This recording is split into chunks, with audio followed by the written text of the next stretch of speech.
Good morning ਬੇਟਾ। Punjabi class ਵਿੱਚ ਤੁਹਾਡਾ ਸਵਾਗਤ ਹੈ।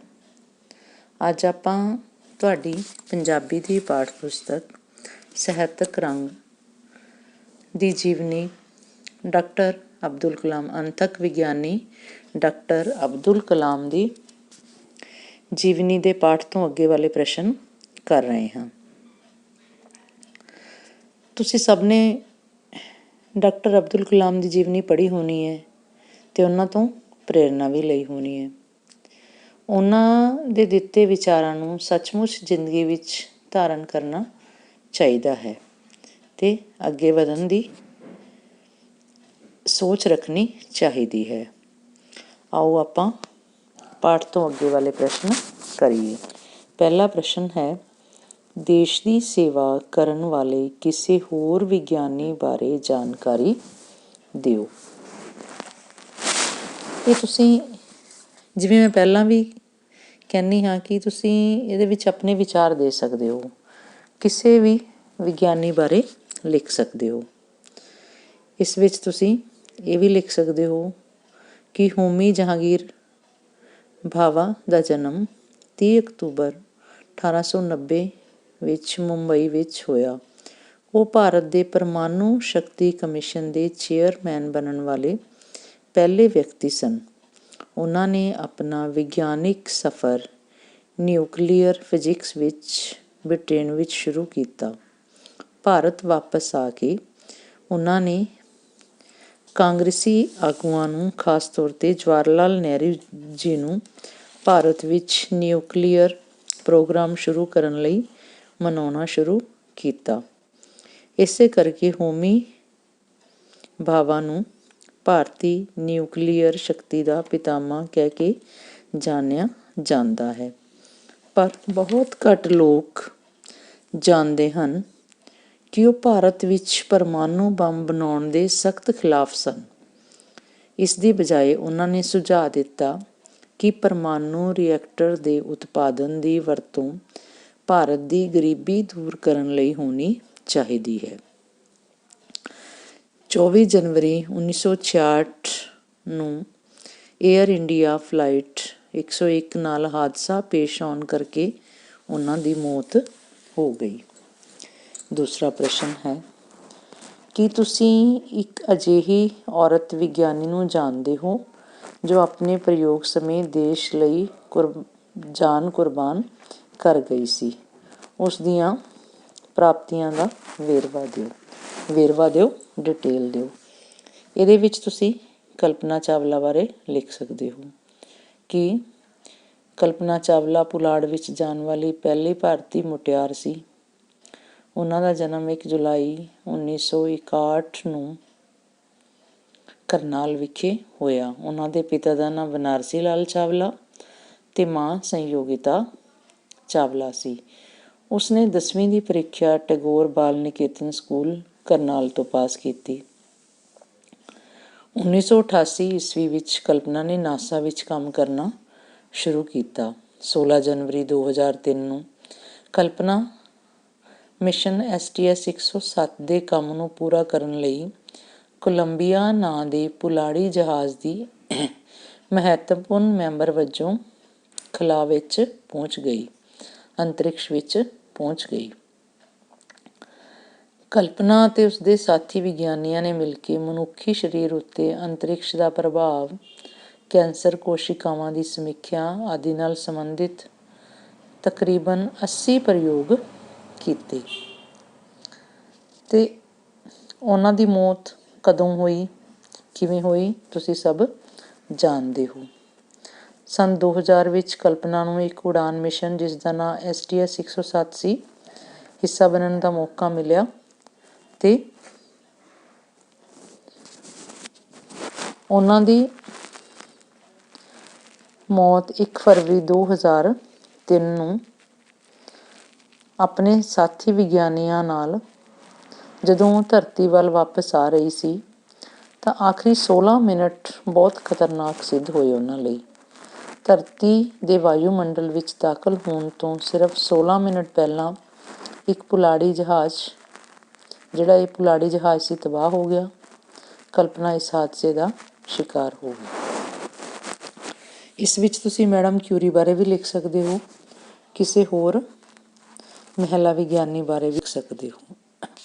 तीसरा प्रश्न है, ਕੀ ਤੁਹਾਡੇ ਮਨ ਵਿੱਚ ਕਦੇ ਡਾਕਟਰ ਅਬਦੁਲ ਕਲਾਮ ਵਾਂਗ ਕੁਝ ਨਵਾਂ ਕਰਨ ਦੀ ਇੱਛਾ ਪੈਦਾ ਹੋਈ ਹੈ?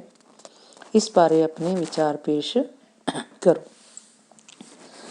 ਇਸ ਵਿੱਚ ਤੁਸੀਂ ਆਪਣੇ ਵਿਚਾਰ ਦੱਸਣੇ ਹਨ ਕਿ ਡਾਕਟਰ ਅਬਦੁਲ ਕਲਾਮ ਵਾਂਗ ਤੁਹਾਡੇ ਮਨ ਵਿੱਚ ਕੁਝ ਨਵਾਂ ਕਰਨ ਦੀ, ਅਲੱਗ ਕਰਨ ਦੀ ਸੋਚ ਪੈਦਾ ਹੋਈ ਹੈ ਕਿ ਡਾਕਟਰ ਅਬਦੁਲ ਕਲਾਮ ਨੇ ਕਿਵੇਂ ਆਪਣੀ ਹਿੰਮਤ, ਮਿਹਨਤ ਅਤੇ ਲਗਨ ਨਾਲ ਮੰਜ਼ਿਲ ਨੂੰ ਹਾਸਲ ਕੀਤਾ ਸੀ। ਉਹ ਕੰਮ ਨੂੰ ਪੂਜਾ ਮੰਨਦੇ ਸਨ ਔਰ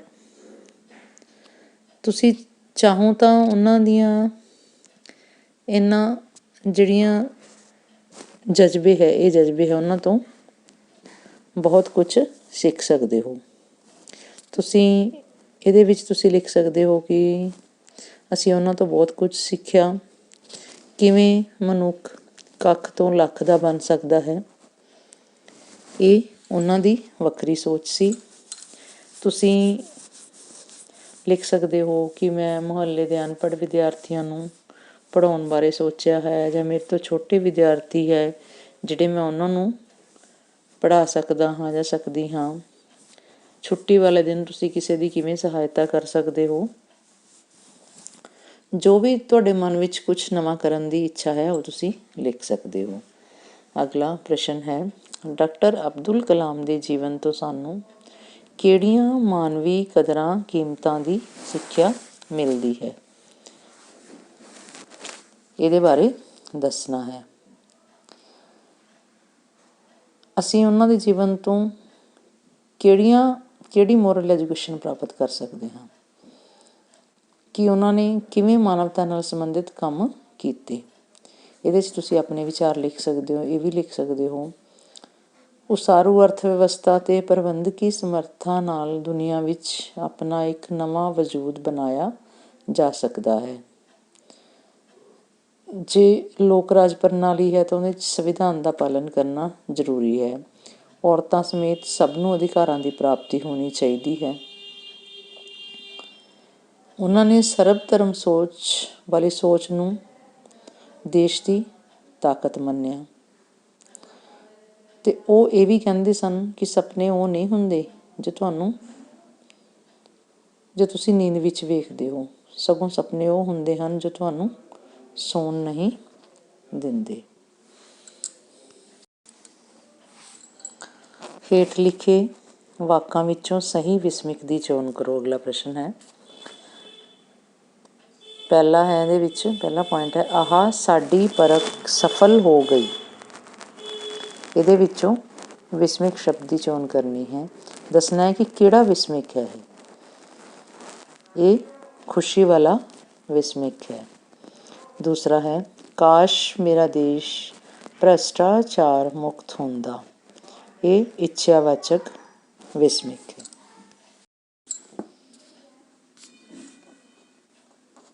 ਹੇਠ ਲਿਖਿਆਂ ਵਿੱਚੋਂ ਸਹੀ ਸਮਾਸੀ ਸ਼ਬਦ ਕਿਹੜਾ ਹੈ? ਰਹਿਣੀ ਬਹਿਣੀ ਸਹੀ ਸਮਾਸੀ ਸ਼ਬਦ ਹੈ। ਅਗਲਾ ਪ੍ਰਸ਼ਨ ਹੈ, ਇਸ ਜੀਵਨੀ ਵਿੱਚੋਂ ਕੁਝ ਹੋਰ ਸਮਾਸੀ ਸ਼ਬਦ ਲੱਭ ਕੇ ਉਹਨਾਂ ਦੇ ਵਾਕ ਬਣਾਓ।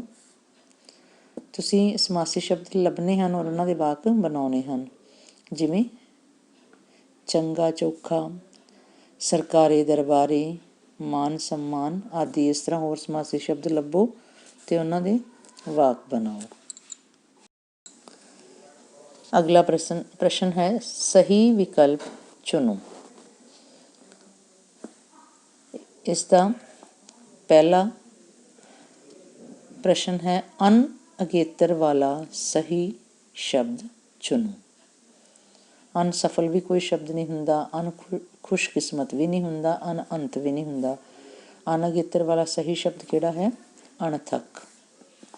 ਦੂਸਰਾ ਹੈ, ਮਨ ਅਗੇਤਰ ਵਾਲਾ ਸ਼ਬਦ ਚੁਣੋ। ਮਨ ਚਲਾ ਵੀ ਨਹੀਂ, ਮਨ ਖਟੂ ਵੀ ਨਹੀਂ, ਮਨ ਜੀਵਨੀ ਵੀ ਸਹੀ ਨਹੀਂ ਹੈ, ਮਨ ਪਸੰਦ ਜਿਹੜਾ ਸ਼ਬਦ ਸਹੀ ਹੈ, ਜਿਹੜਾ ਮਾਨਾ ਗੇਤਰ ਨਾਲ ਬਣਿਆ ਹੈ। ਅਗਲਾ ਹੈ ਮੰਦ ਪਿਛੇਤਰ ਵਾਲਾ ਸਹੀ ਸ਼ਬਦ ਚੁਣੋ। ਸ਼ਰਮਮੰਦ ਗਲਤ ਹੈ, ਖਾਨਦਾਨਮੰਦ ਗਲਤ ਹੈ, ਮਿਲਾਵਟਮੰਦ ਵੀ ਗਲਤ ਹੈ, ਕੋਈ ਸ਼ਬਦ ਨਹੀਂ ਬਣਦਾ। ਸ਼ਬਦ ਸਹੀ ਕਿਹੜਾ ਬਣਦਾ ਹੈ? ਫਿਕਰਮੰਦ। ਨੈਕਸਟ ਹੈ ਸਾਰ ਪਿਛੇਤਰ ਵਾਲਾ ਸਹੀ ਸ਼ਬਦ ਚੁਣੋ। ਸਾਰ ਪਿਛੇਤਰ ਵਾਲਾ ਸਹੀ ਸ਼ਬਦ ਹੈ ਮਿਲਨਸਾਰ। ਮਤਹੀਨ ਸਾਰ ਕੋਈ ਸ਼ਬਦ ਨਹੀਂ ਹੁੰਦਾ, ਨਰਮਾਈ ਸਾਰ ਕੋਈ ਸ਼ਬਦ ਨਹੀਂ ਹੁੰਦਾ, ਚਮਤਕਾਰ ਸਾਰ ਕੋਈ ਸ਼ਬਦ ਨਹੀਂ ਹੁੰਦਾ। ਅਗਲਾ ਪ੍ਰਸ਼ਨ ਹੈ ਹੇਠਾਂ ਦਿੱਤੇ ਅਖਾਣਾਂ ਨੂੰ ਪੂਰਾ ਕਰੋ। ਪਹਿਲੀ ਅਖਾਣ ਹੈ ਗਰੀਬਾਂ ਰੱਖੇ ਰੋਜ਼ੇ ਦਿਨ, ਇਹ 'ਚ ਕਿਹੜਾ ਸ਼ਬਦ ਆਏਗਾ? ਡੈਸ਼ ਆਏ ਵੱਡੇ। ਗਰੀਬਾਂ ਰੱਖੇ ਰੋਜ਼ੇ ਦਿਨ ਵੱਡੇ ਆਏ। ਦੂਸਰੀ ਅਖਾਣ ਹੈ ਜਿਉਂ ਜਿਉਂ ਭਿੱਜੇ ਡੈਸ਼ ਤਿਉਂ ਤਿਉਂ ਭਾਰੀ ਹੋਏ, ਇਹਦੇ 'ਚ ਕੀ ਸ਼ਬਦ ਆਏਗਾ? ਕੰਬਲੀ। ਜਿਉਂ ਜਿਉਂ ਭਿੱਜੇ ਕੰਬਲੀ ਤਿਉਂ ਤਿਉਂ ਭਾਰੀ ਹੋਏ। ਬੇਟਾ ਐਕਸਰਸਾਈਜ਼ ਧਿਆਨ ਨਾਲ ਕਰ ਲੈਣਾ, ਔਰ ਇਸ ਪਾਠ ਵਿੱਚੋਂ ਇੱਕ ਵਾਕ ਵਾਲੇ 10 ਪ੍ਰਸ਼ਨ ਵੀ ਬਣਾਉਣੇ ਹਨ, ਐਕਸਰਸਾਈਜ਼ ਵੀ ਧਿਆਨ ਨਾਲ ਕਰਨੀਆਂ ਹਨ, ਔਰ ਪ੍ਰਸ਼ਨ ਉੱਤਰ ਯਾਦ ਕਰਨੇ ਹਨ। ਧੰਨਵਾਦ।